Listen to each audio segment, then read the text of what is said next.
maar heel kort, maar een enkele keer.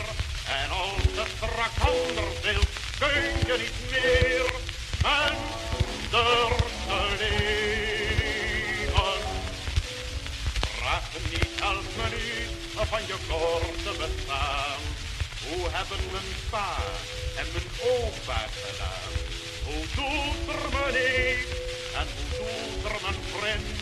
En wie weet hoe op dat oude wereld weer wint? En wat heeft het fatsoen voor geschreven? En durven leven.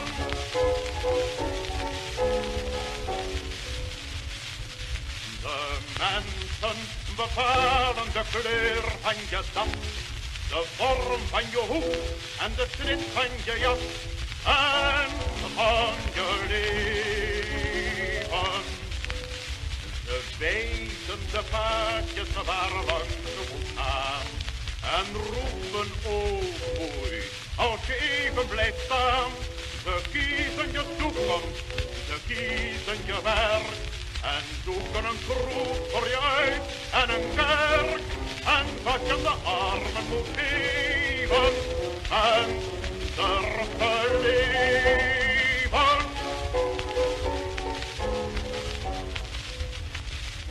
De mensen, ze schrijven je leefregels voor. Ze geven je raad en ze roepen in koor. Zo moet je leven. Met die mag je omgaan, maar die is te min. Met die moet je trouwen, al heb je geen zin. En daar moet je wonen, dat eist het fatsoen. En je wordt genegeerd als je dat anders wil doen. Als had je iets vreselijks misdreven, en durven leven.